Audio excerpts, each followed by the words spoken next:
The crisp April sunlight spilled across the weathered oak breakfast table in our quiet Spokane home, casting long, golden ribbons against the pristine white walls. I had just brought my 78-year-old grandfather, Arthur Vance, home from Spokane General Hospital, where the sterile smell of medical antiseptic still seemed to linger faintly on his soft cotton sweater.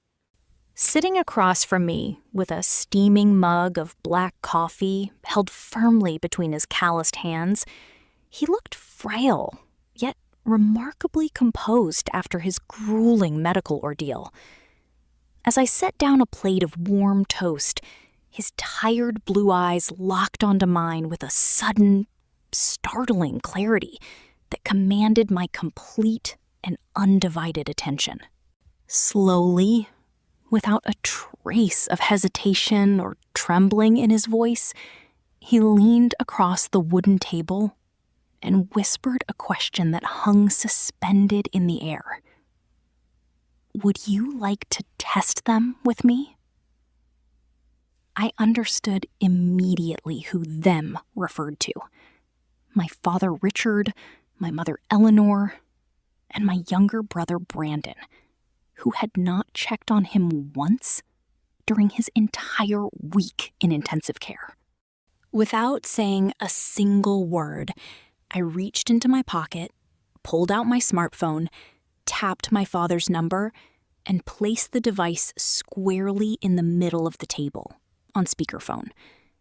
The digital dial tone echoed twice through the silent kitchen, sounding like a slow, heavy heartbeat, before the line picked up with an offhanded, distracted greeting from my father.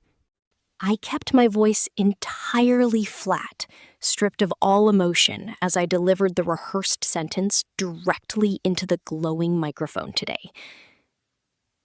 "Dad, Grandpa passed away last night," I said softly into the speakerphone, holding my breath as the heavy silence stretched across the line. There was no gasp of genuine shock, no sorrowful pause, nor a single hesitation. Instead, my father uttered a cold, hollow sigh that echoed grimly through our quiet kitchen. "So, the old man finally died," Richard muttered, his tone dripping with sheer indifference, before another cruel voice greedily cut in from the background. My younger brother Brandon, sitting in the same room, immediately shouted, "Grandpa left everything to me, so don't you dare touch a single thing!" Right after his shameless declaration, my mother Eleanor let out a short, smug laugh, the exact sound of someone who believed she had just won a lottery. They thought they were completely safe, utterly convinced that their calculated patience had finally paid off, while Arthur sat less than 3 feet away, hearing every cruel word. Leaning forward toward the glowing screen, my grandfather opened his mouth and spoke with a terrifying, icy composure. "I am thrilled my departure brings you such immense relief." An instantaneous, sharp gasp pierced the speaker, followed by the violent scrape of a chair and the sharp shatter of a glass spilling onto a hardwood floor. "Dad?" Richard stammered, his arrogant confidence evaporating into panicked disbelief as he frantically attempted to piece together a pathetic excuse about a dark joke. "There is nothing left to explain," Arthur stated firmly, extending a steady hand to press the red disconnect icon, plunging the room into absolute, decisive silence today.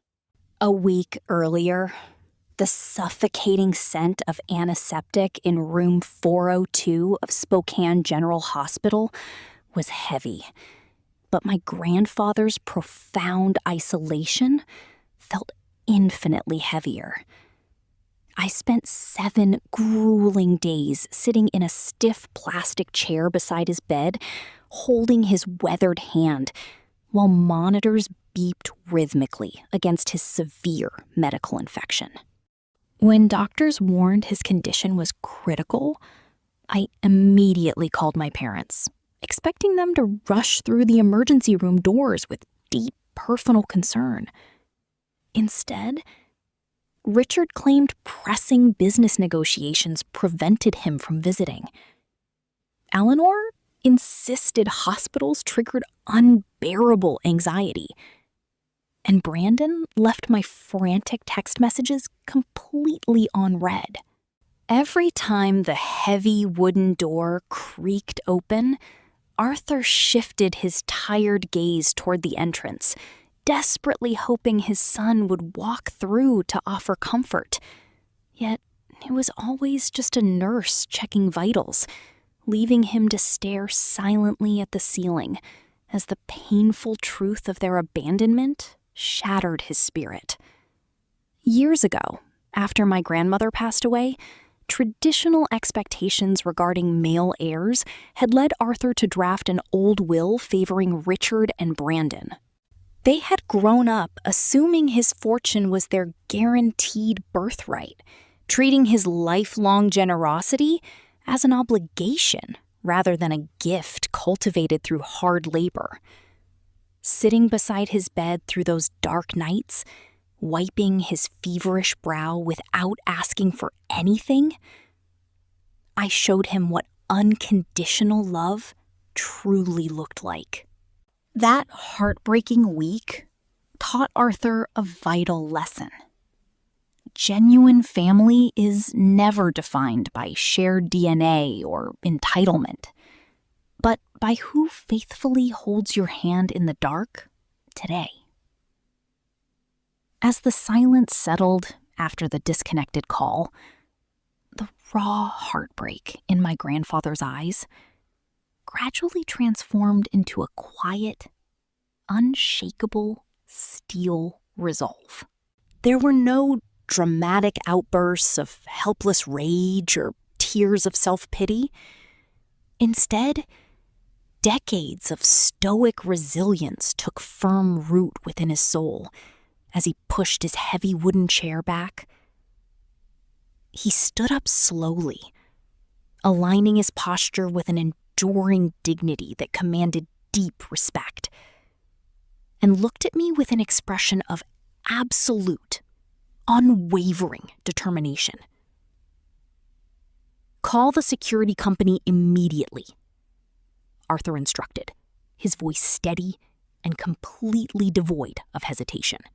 "I want every digital alarm code changed before noon today." He directed me to contact a local locksmith to replace all heavy deadbolts on the front and back doors before the afternoon sun began to dip below the horizon. If Richard, Eleanor, or Brandon show up at this gate, they are not to set foot inside my home under any circumstances, he added firmly, drawing a definitive line. We both knew my father now understood Arthur was alive, and more importantly, realized we had overheard their callous celebration of his fabricated passing. Panicked self-preservation would soon drive Richard to act, but Arthur was no longer the unsuspecting father willing to turn a blind eye to disrespect. By fortifying our physical perimeter, my grandfather declared his home a sacred sanctuary, signaling that the toxic reign of ungrateful relatives had officially come to an end.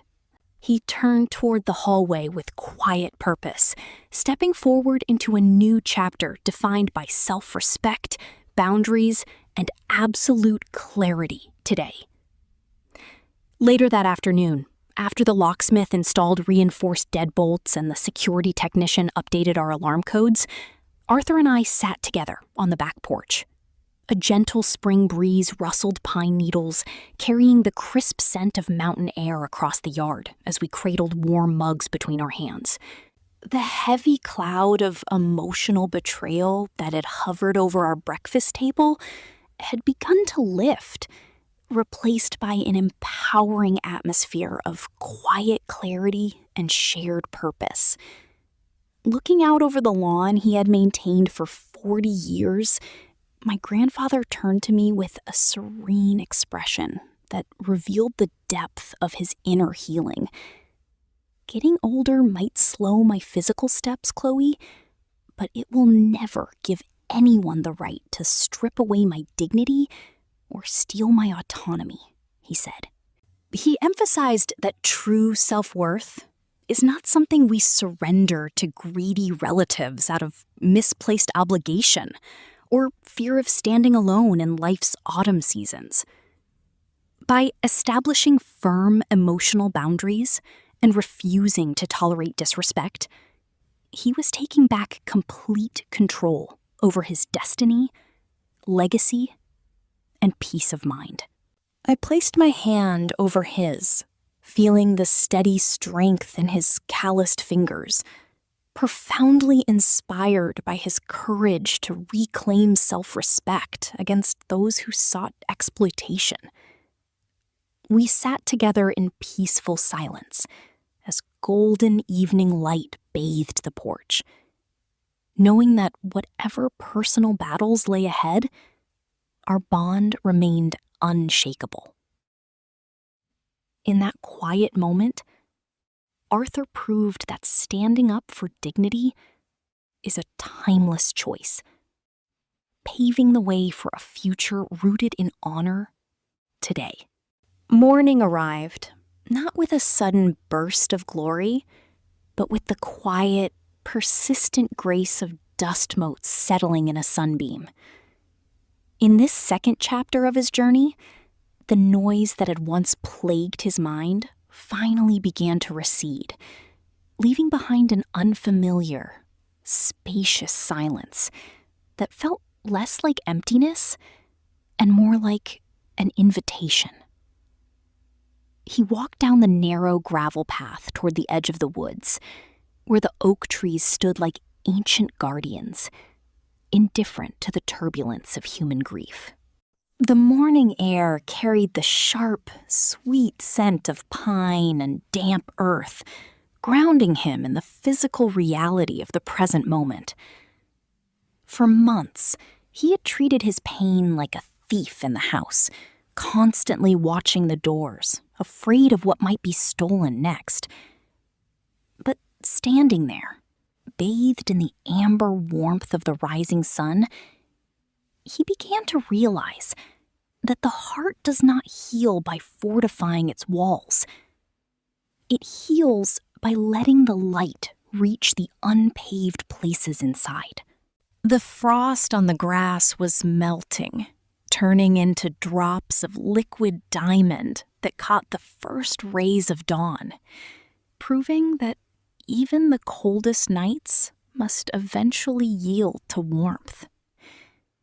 He took a long, deliberate breath, feeling his lungs expand with cool air, and realized that survival was no longer enough. He wanted to live.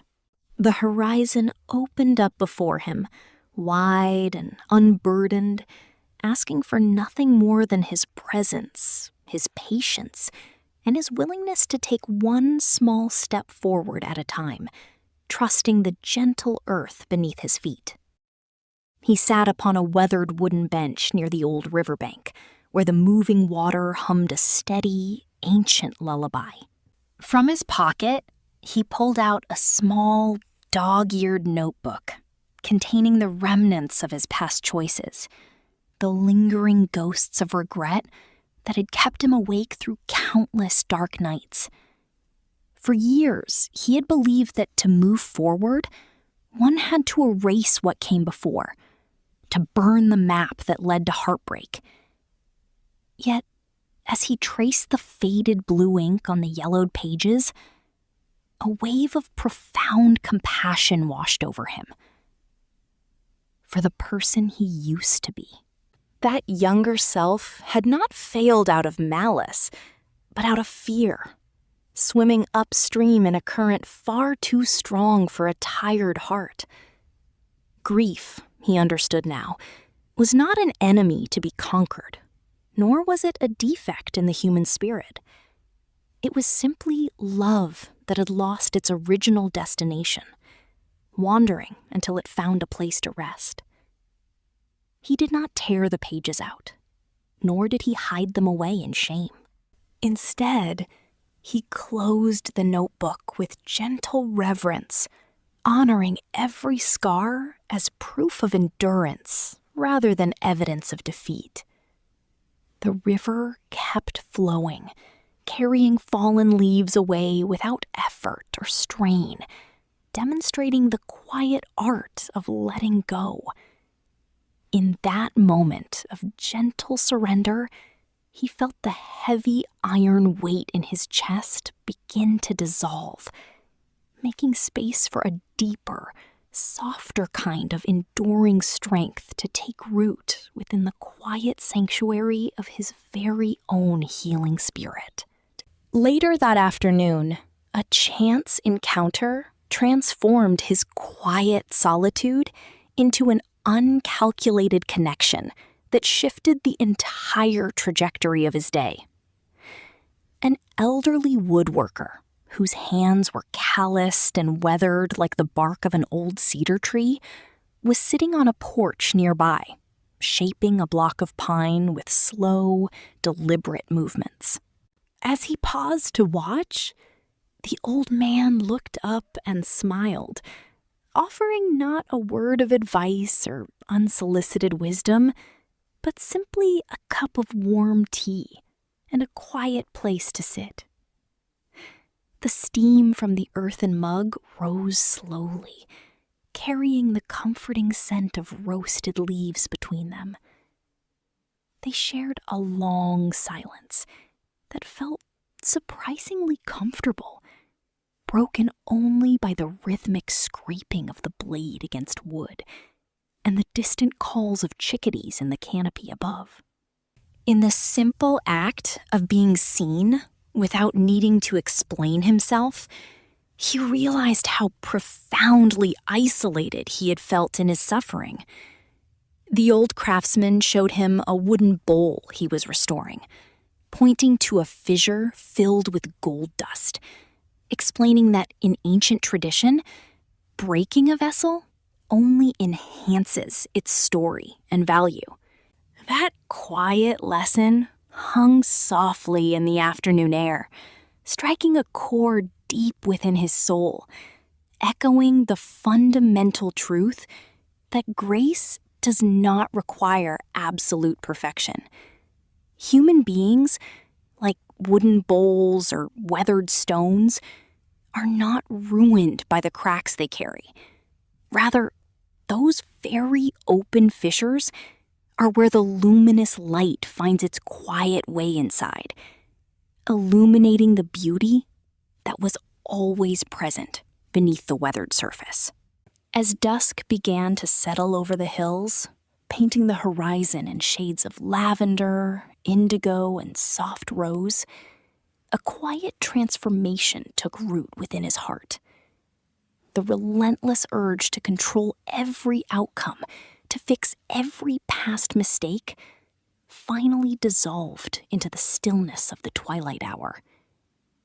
He leaned back comfortably against the rough bark of an old, towering pine tree, watching the evening star appear like a lone lantern in the deepening sky, shining with quiet confidence. For the first time in years, he surrendered his endless internal arguments, choosing peace over the exhausting need to prove himself right or blame himself for what was lost. Forgiveness, he realized in that sacred pause, was not an act of condoning past errors, nor was it a magic eraser that removed history. It was simply the courageous decision to unburden his hands so he could receive the gifts of the present. The cool evening breeze whispered through the branches, carrying away the lingering smoke of past resentments, leaving behind an unexpected lightness in his chest. He felt integrated, no longer split into conflicting fragments of who he used to be and who he ought to become. The darkness of night was not a threat to be feared, but a soft blanket under which rest could finally occur, preparing the soul for another day. He gently closed his eyes and felt a deep, resonant wave of genuine gratitude for the simple gift of being alive, standing whole, peaceful, and grounded in the quiet majesty of the boundless, unfolding, open, natural universe. When the next morning broke, the light felt distinctly different, sharper, warmer, deeper, and filled with infinite promise. He stood at the edge of the valley, looking out over the winding road that stretched into the distance, no longer seeing it as an intimidating journey into the unknown, but as a grand canvas waiting for his footsteps. Healing had not erased his history or turned him into someone unrecognizable. Rather, it had restored his capacity to feel, to love, and to engage fully with the world around him. The scars he bore were no longer burdens to carry, but badges of courage, living testaments to his resilience and capacity for growth. He knew that difficult days would still come, that storm clouds would occasionally gather on the horizon, but he also knew that he possessed an unshakable anchor within himself. With a light step and an open heart, he began to walk down the path, eager to share the quiet grace he had discovered with anyone who might be walking in darkness. His story was no longer a tragedy of what was lost, but a quiet anthem of renewal, a gentle reminder that every ending carries the seed of a hopeful beginning. He smiled broadly as the morning sun kissed his face, stepping forward into the morning light with courage, purpose, and a heart ready to embrace whatever comes next. Every step felt like a prayer of gratitude, an invitation to keep moving forward, fully alive, completely whole, and deeply restored in the boundless, warm love of his own life itself. The morning came, not with a thunderous epiphany, but with the quiet, persistent blue of early light slipping through the linen curtains, illuminating the dust motes suspended in the air like microscopic galaxies. For 24 long seasons, he had carried the unspoken weight of a life deferred, treating his heart like a fragile glass heirloom that might shatter under the slightest pressure of truth. Yet, standing by the window with a lukewarm mug of black coffee, watching the frost dissolve into glistening droplets upon the glass, he felt the first gentle thawing of an inner winter that had lasted far too long. Grief, he realized, was not an anchor designed to drown a soul in perpetual darkness, but a rough tide that eventually washes us ashore, stripped of our illusions and ready to be rebuilt.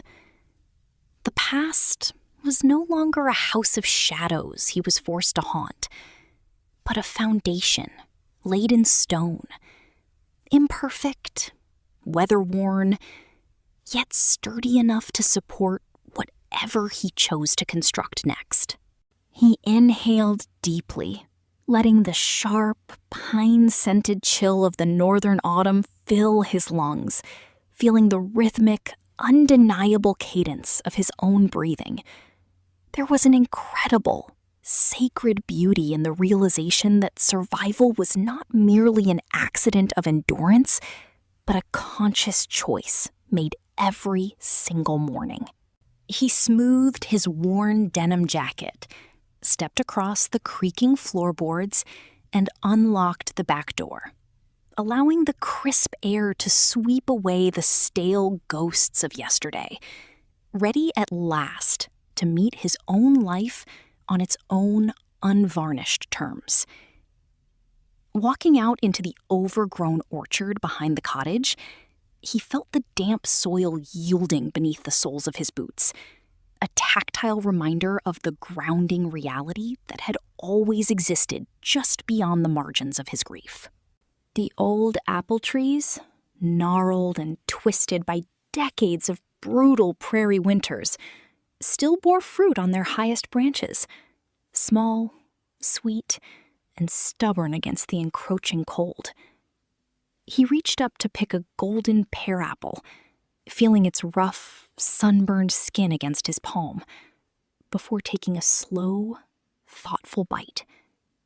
The sharp sweetness burst across his palate, reminding him of simple, uncomplicated pleasures that he had denied himself in his self-imposed exile of regret.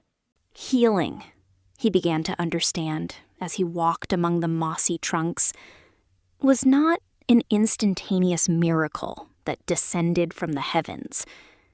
It was a slow, quiet labor, akin to tending a neglected garden.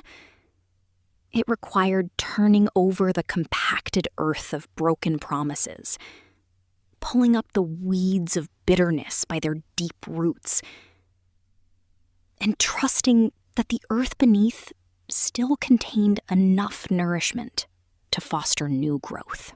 He knelt by the wooden bench his grandfather had built half a century ago, running his thumb along the smooth, weathered grain of the wood where rain and sun had softened the sharp edges. Nature did not hurry its restoration, nor did it apologize for the scars left by lightning or drought. It simply continued the quiet work of blooming where it was rooted, offering its quiet, unpretentious beauty to anyone patient enough to witness its slow triumph. By midday, the high sun illuminated the dusty country road leading into town, a path he had spent months avoiding out of fear of confronting the faces of those who knew his history. Yet, as he walked down the gravel drive, he realized that true grace does not demand that we erase our past failures, but rather that we reframe them with profound compassion. The wounds we carry are not stains that diminish our worth.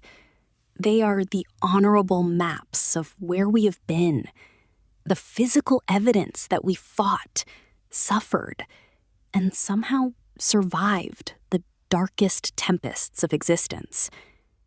Forgiving oneself, he recognized, was perhaps the most courageous act a human heart could ever perform, requiring us to release the impossible expectation of a perfect past, so we might inhabit the present with honesty. He thought of the letter sitting on his desk indoors, the unaddressed confession he had rewritten 24 times over the years, trying to explain the unexplainable. Today, he felt no urge to mail it or burn it. Instead, he was content to let it exist as an artifact of a younger, frightened version of himself, who did not yet know how to hold pain without letting it define him. We are all flawed vessels, cracked in subtle and visible ways, yet it is precisely through those fractures that the light of genuine empathy pours into the world, allowing us to connect deeply with the shared heartbeats and silent struggles of everyone around us, reminding us that brokenness is never the end of our story. When he finally reached the porch of the old general store in town, the familiar brass bell chimed above the door, announcing his arrival with a sound that felt both strange and deeply nostalgic. Mrs. Gable looked up from behind the wooden counter, her eyes widening slightly, before softening into a warm, knowing smile that carried no judgment, only the quiet, unassuming hospitality of small-town folk. "Good to see you out, son," she said simply, handing him a brown paper bag of fresh coffee beans, without asking for explanations or forcing empty pleasantries. In that brief, unvarnished exchange, he felt the heavy mantle of isolation slip from his shoulders, replaced by the profound comfort of belonging to a community that held space for healing. Human connection, he understood then, did not require grand declarations or dramatic reconciliations.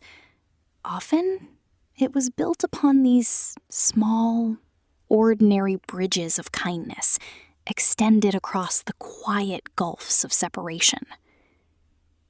He lingered on the porch for a long moment, watching the local children race their bicycles down the leaf-strewn sidewalk, their uninhibited laughter ringing through the afternoon air like silver chimes.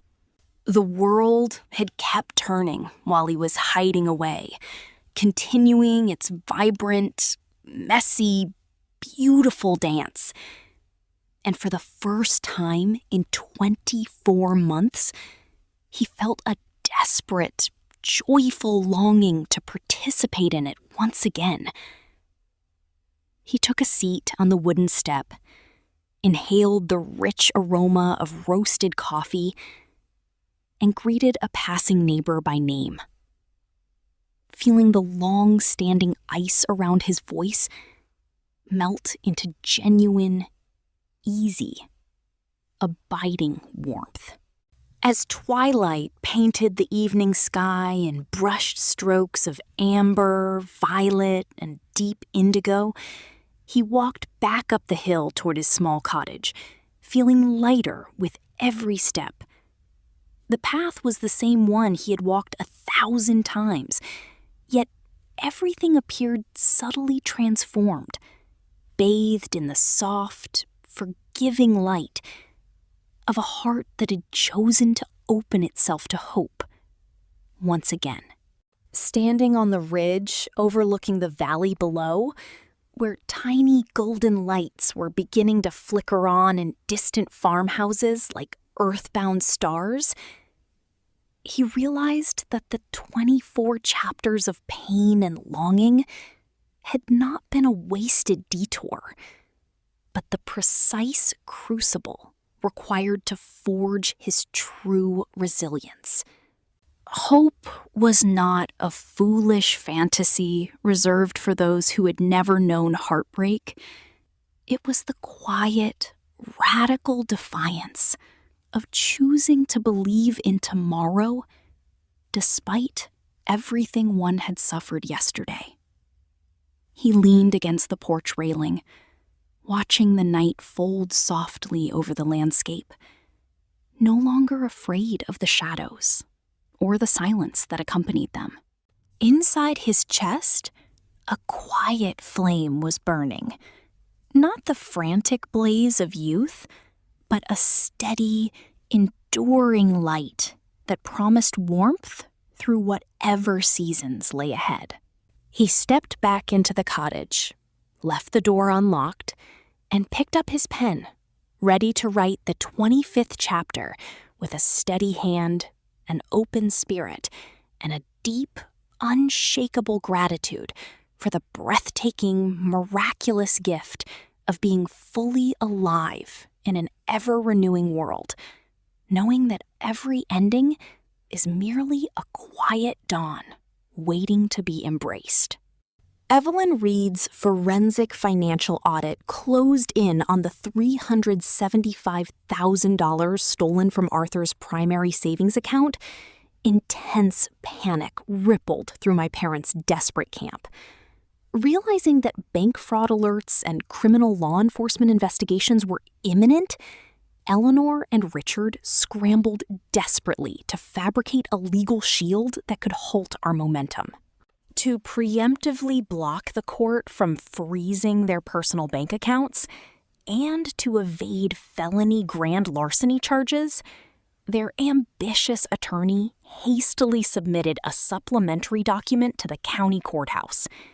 They labeled this newly manufactured paper an official loan and gift addendum, brazenly claiming that Arthur had voluntarily authorized the massive wire transfer as an unconditional financial gift to Brandon.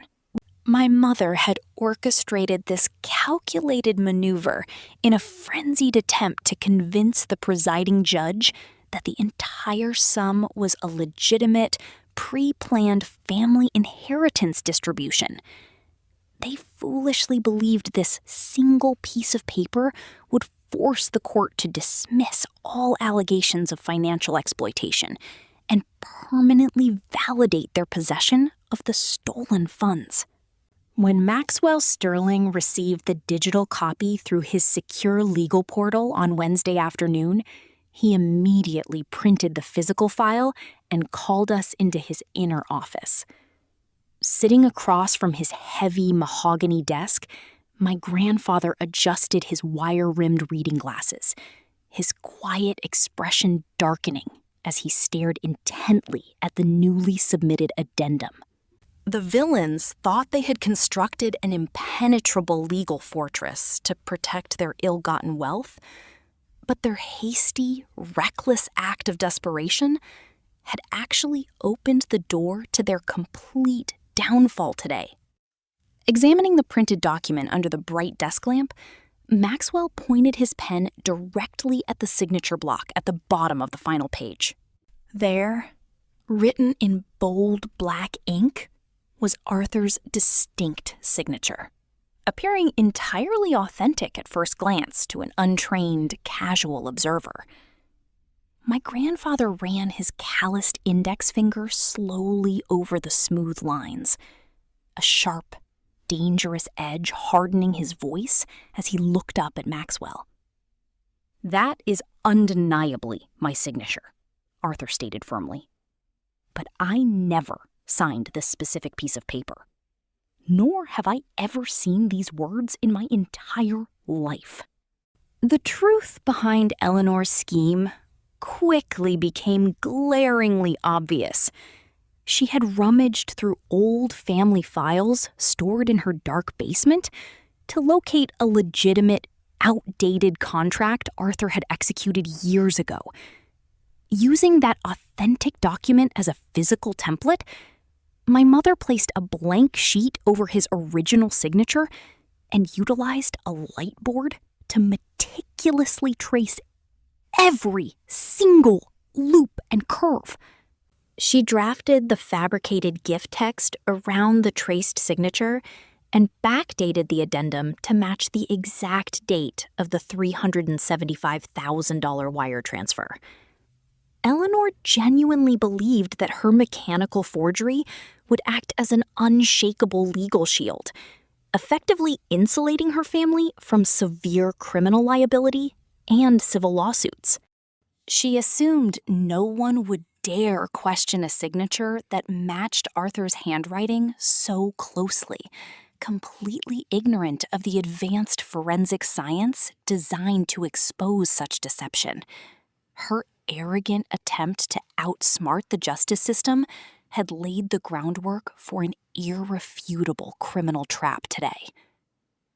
Recognizing the immediate legal necessity of definitive scientific proof, Maxwell carefully placed the physical addendum document into a sealed, tamper-evident plastic evidence sleeve. He picked up his desk phone and immediately contacted a premier forensic document laboratory based in Seattle, arranging for emergency high-tech analysis. By Thursday morning, a bonded courier service transported the physical evidence directly across Washington state, initiating a rigorous battery of microscopic and chemical testing. Back in Spokane, the psychological pressure was immense, as the emergency court conservatorship hearing was scheduled to take place in less than 48 short hours. My parents' aggressive legal team continued to press relentlessly, filing urgent motions that demanded the court accept the addendum as absolute proof of financial consent. They foolishly believed their strategic maneuver had backed us into a hopeless corner, confident that a local judge would have no valid reason to doubt a signed contract. Sitting quietly in Maxwell's office, watching the heavy rain trickle down the window panes, I felt the heavy burden of time weighing heavily upon my anxious shoulders. Arthur remained a steadfast pillar of quiet strength, gently reminding me that truth never falters under pressure, no matter how desperately complex lies attempt to prevail over true justice. We knew that the forthcoming scientific results from the Seattle laboratory would either completely shatter my parents' deception or leave us deeply vulnerable to their malicious legal petition. As the clock relentlessly ticked down toward Friday afternoon, every passing minute felt like an agonizing eternity, keeping us suspended in breathless, tense anticipation for the ultimate truth arriving today. On Friday afternoon, the forensic laboratory delivered its formal technical report, providing the definitive scientific breakdown that completely dismantled my mother's elaborate deception. Utilizing advanced infrared spectrometry and high magnification microscopic analysis, the certified forensic examiner outlined 3 undeniable, scientifically proven facts for the court. First, the signature on the addendum was a perfect, microscopic geometric match to Arthur's authentic signature on page 2 of the original loan agreement. The examiner noted under sworn oath that human beings never sign their names in the exact same mathematical alignment twice, proving the signature was mechanically traced using a light board. Second, chemical spectrometry revealed that the ink toner on the addendum was a modern digital printer formulation that did not even exist when the initial contract was drafted many years ago. Finally, paper fiber analysis provided the most damning evidence of all. The structural fibers of the final page showed 0 signs of natural environmental aging whatsoever. The examiner concluded with absolute scientific certainty that the addendum was printed, traced, and attached within the last 14 days, coinciding precisely with Arthur's critical hospital stay. Eleanor had committed a severe felony to cover up her financial theft, manufacturing a fraudulent document while my grandfather was fighting for his life in intensive care.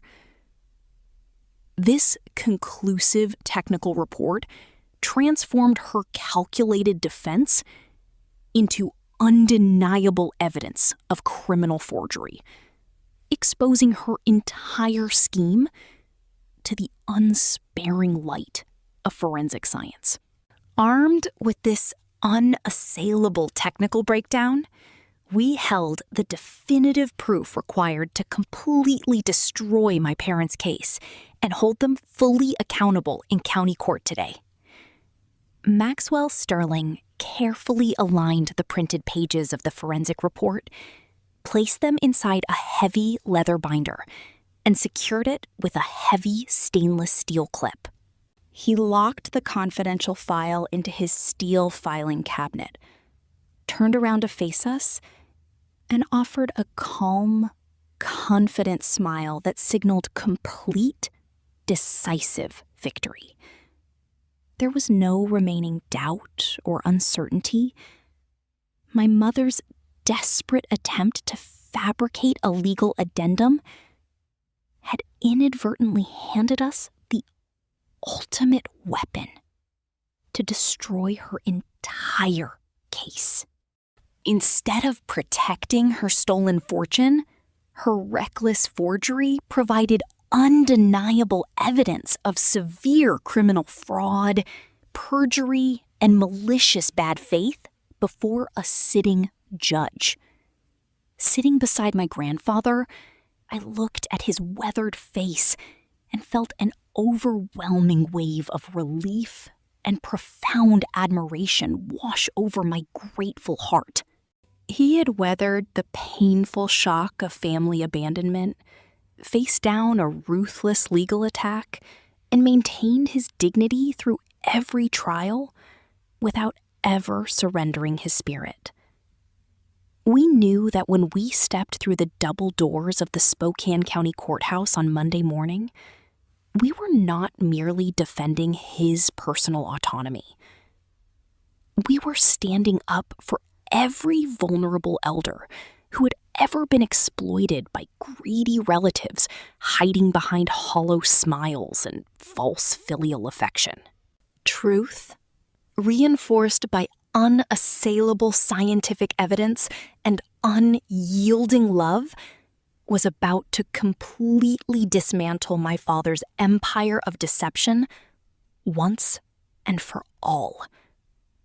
As we walked out of Maxwell's office into the cool evening air, Arthur took a deep, peaceful breath, completely ready to face the courtroom and reclaim his independent life today.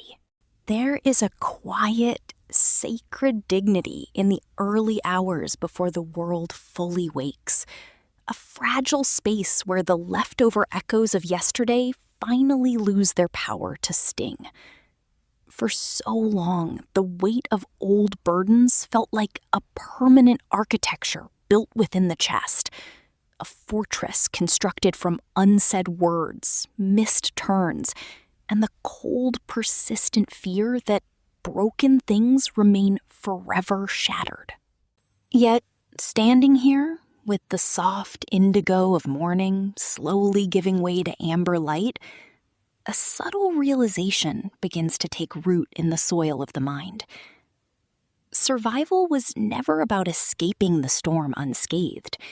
It was always about learning how to breathe while the winds raged outside.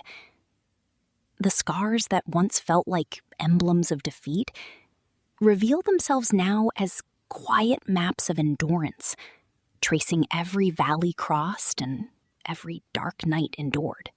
To look back without flinching is not an act of defiance, but a gesture of gentle reconciliation with the past. The lingering ache is no longer a trap, but a doorway, a silent reminder that the heart survived the weight of its own heavy winters. In this still atmosphere, the air smells of wet earth and crisp pine, carrying a subtle promise that peace does not require the erasure of history, only the willingness to let it rest. Every quiet breath becomes a small declaration of presence, a soft surrender to the simple, profound truth that you are still here, standing upright, ready to meet the emerging dawn with unshielded eyes and an open heart. To unburden oneself is rarely a dramatic spectacle. More often, it unfolds in the quietest, most unheralded moments of an ordinary day. It is found in the sudden decision to unclamp tight shoulders, to let out a breath that has been held captive since childhood, and to stop demanding perfection from a human heart that was only ever meant to feel. For years, the mind mistook exhaustion for nobility, believing that carrying the world's sorrows was the only way to earn a right to belong. But grace operates under a gentler arithmetic. It gathers in the damp grass beneath bare feet, in the rhythmic kettle humming on the stove, and in the gold dust of sunlight filtering through worn curtains onto a wooden table. When you finally grant yourself permission to drop the heavy mantle of expectations, the universe does not collapse. Instead, it expands to welcome your authentic, unvarnished self. You begin to notice the wild clover pushing through cracked pavement, surviving not by sheer force, but through a quiet, stubborn insistence on existing. Healing asks us to adopt that same gentle persistence, to honor our fragile edges without condemning them. As the morning light stretches across the floor, painting warm geometric shapes against the wall, a deep and settling stillness replaces the old frantic noise. You realize that you do not need to fix every fractured piece to be worthy of peace. You only need to invite yourself back into the present moment, where life is quietly waiting to be lived, loved, and softly embraced. True healing is not the total eradication of dark memories, but the profound expanding of the heart until it is large enough to contain both sorrow and joy without breaking. There is a sacred threshold in every human journey where grief stops being an enemy and becomes instead an unexpected teacher, softening the hard contours of the soul and deepening our capacity for compassion. You look down at your own hands that have clung tightly to loss, hands that have trembled in uncertainty, and you realize they are also capable of holding light, warmth, and brand new beginnings. The darkness was never a sign that you were lost. It was merely the soil in which your deepest roots were quietly growing toward something stronger. As the sun rises higher into the vast sky, casting away the remaining shadows, an undeniable clarity washes over you. The pain of yesterday was real, but it does not get the final word on who you are or who you are becoming. Life does not demand that you forget where you have been, only that you refuse to build a home inside your former wounds. By forgiving yourself for the times you stumbled in the dark, you open an inner reservoir of resilience that no external hardship can ever drain. Hope returns not as a grand, roaring thunderclap, but as a steady, quiet warmth spreading beneath the ribs, a certainty that light always finds a way through the smallest crevices, transforming even the heaviest grief into radiant, enduring grace. Stepping back into the rhythm of the living world requires a courage that is gentle, slow, and deeply rooted in the earth. It begins with small, deliberate choices, listening intently to the wind rustling through summer leaves, sharing a warm drink with a friend without hiding behind guarded answers, and allowing your laughter to ring out unfiltered for the first time in years. Rebuilding a life after prolonged sorrow is like tending a neglected garden after a long, frozen winter. You turn the dark soil with patience, clear away the withered weeds of old doubts, and plant fresh seeds without needing to see the full bloom right away. Each day offers a fresh canvas upon which you can paint new habits, sweeter thoughts, and tender connections with the people who cross your path. You discover that vulnerability is not a liability, but the very bridge that connects your spirit to the shared heartbeat of humanity. When you allow others to see your truth, your unpolished, genuine humanity, you grant them the silent permission to do the exact same. The world suddenly appears far less lonely, filled instead with kindred souls who are all navigating their own quiet passages toward healing. With every step you take along the gravel path today, your feet feel firmer, lighter, and more attuned to the steady melody of existence. You are no longer merely surviving the passing hours. You are actively engaging with the rich, vibrant tapestry of life again. Looking out toward the horizon, where the sky merges seamlessly with the endless earth, a deep sense of belonging settles over your spirit like a warm, comforting blanket. You understand now that your story was never a tragedy defined by its darkest chapters, but a triumphant testament to the enduring beauty of human renewal. The journey has transformed you, not into someone immune to pain, but into someone who knows how to transmute suffering into wisdom, kindness, and unwavering hope. You stand as a living beacon for anyone still wandering through their own dark nights, a quiet proof that the light always returns, that spring always breaks through the frozen ground, and that healing is a birthright waiting to be claimed.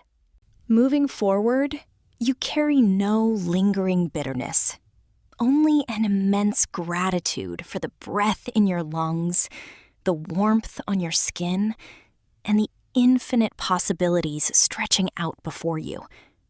The future is no longer an intimidating blank void, but an open expanse of grace, inviting you to create, to dream, and to love, with a freedom you have never known before. As you take a deep, grounding breath and step confidently into the golden light of the new day, you realize that you were never broken beyond repair. You were simply being forged into something braver, softer, and infinitely more beautiful.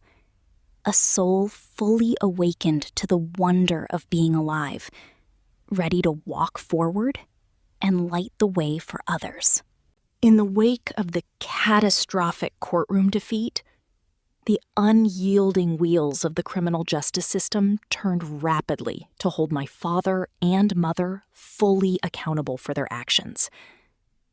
Confronted with unassailable forensic evidence of forged court documents, perjury, and felony financial elder abuse, the Spokane County District Attorney swiftly filed formal criminal charges against Richard and Eleanor.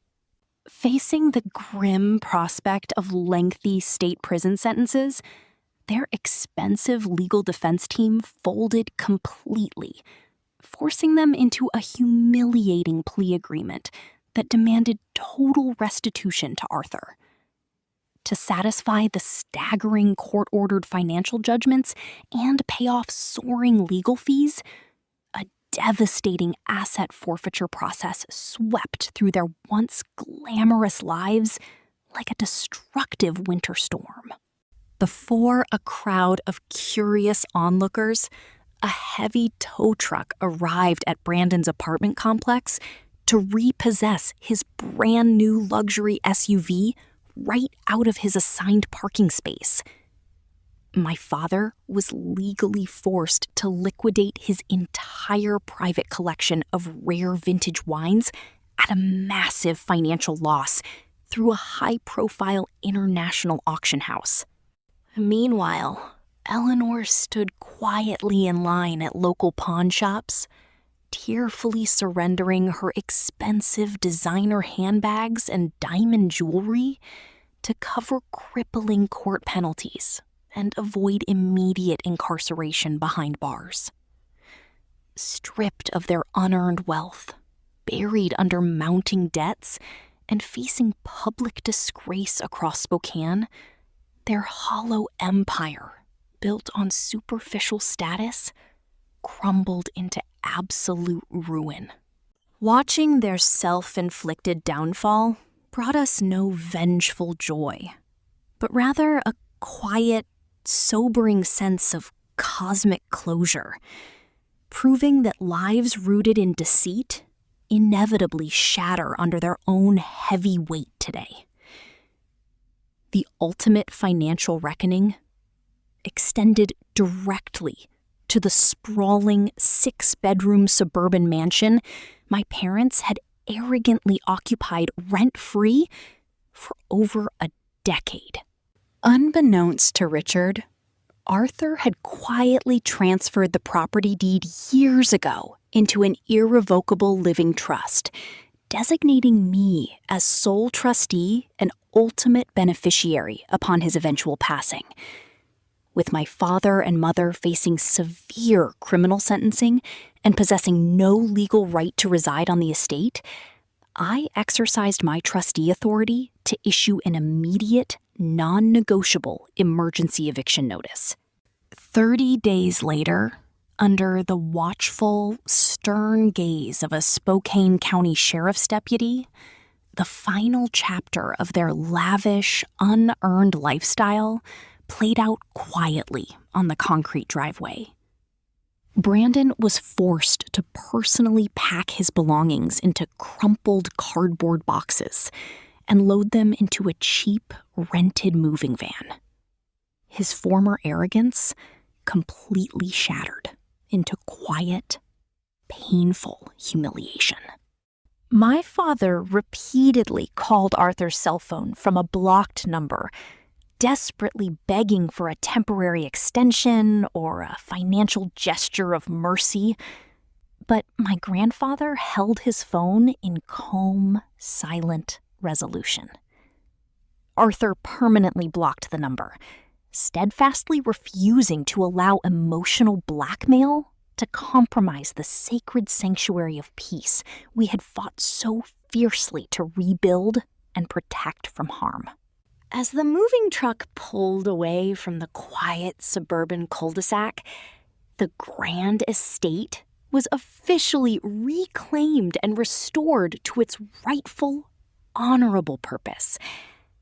Standing beside my grandfather on the freshly swept porch, we watched the last remnants of entitlement drive away into the afternoon sun, leaving behind a profound, unshakable atmosphere of complete liberation today.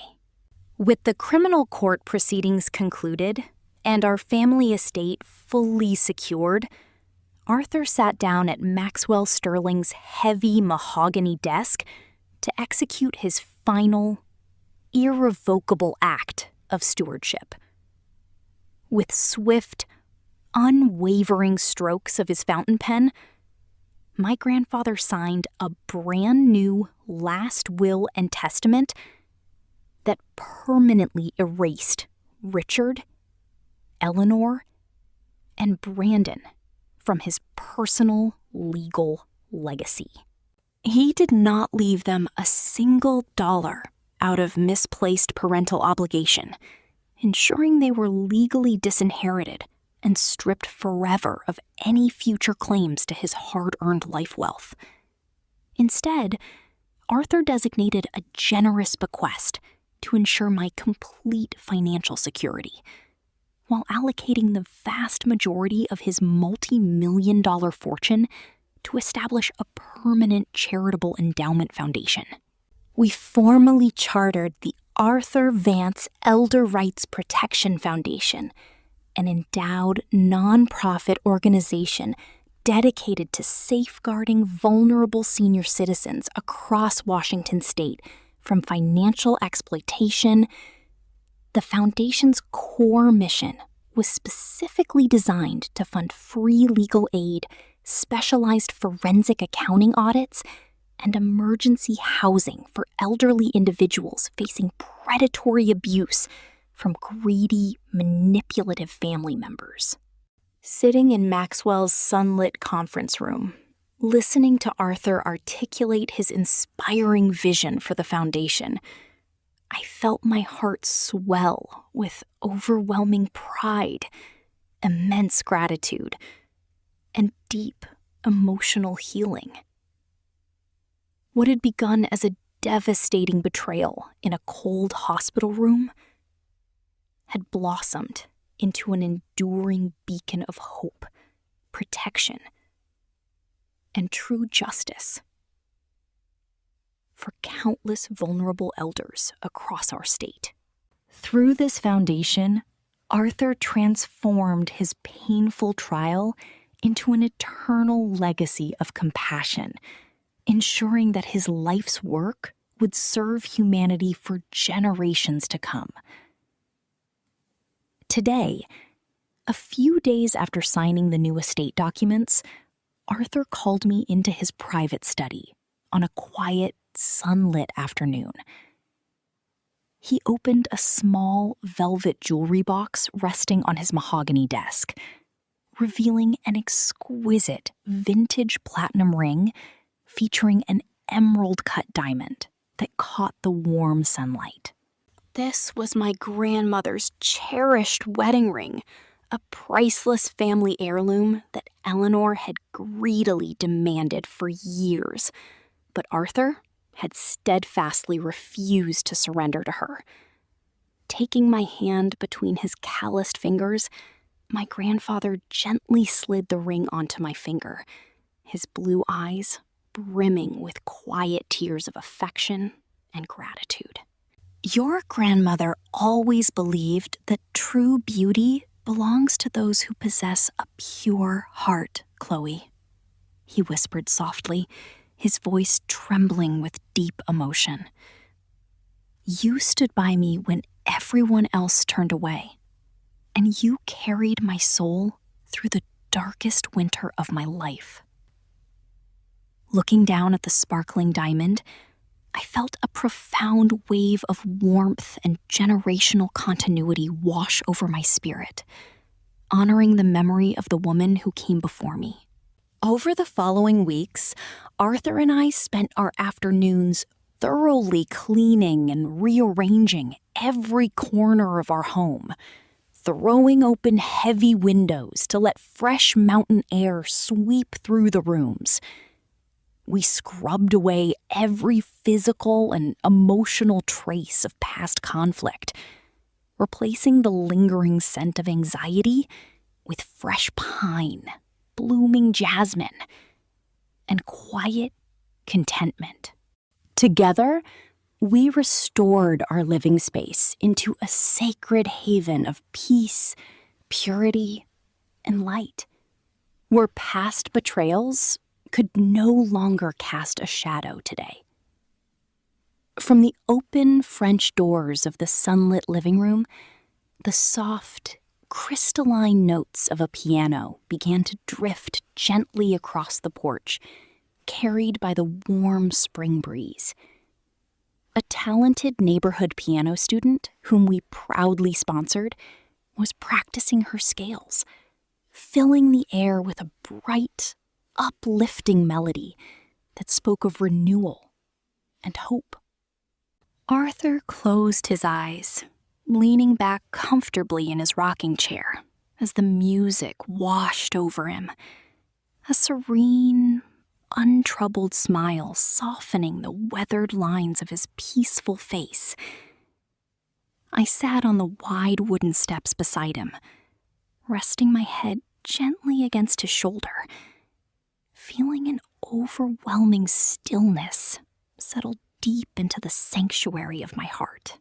Looking out over the vibrant green lawn and the blooming dogwood trees lining our fence, I reflected upon the miraculous, heart-wrenching journey that had brought us to this moment.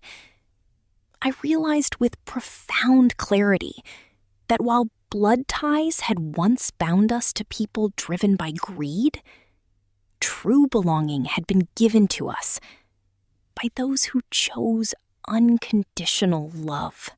The broken family had been healed. The dark shadows of betrayal had been permanently swept away, and our days were now filled with peace, music, and abiding grace. Family, I understood deeply, is not merely a random coincidence of shared bloodlines or biology, but a conscious, sacred choice of kindness, cultivated through life's fiercest storms. Sitting together in the warm afternoon light, listening to the piano music soar into the clear blue sky, our hearts rested in the eternal promise of spring, whole and forever free.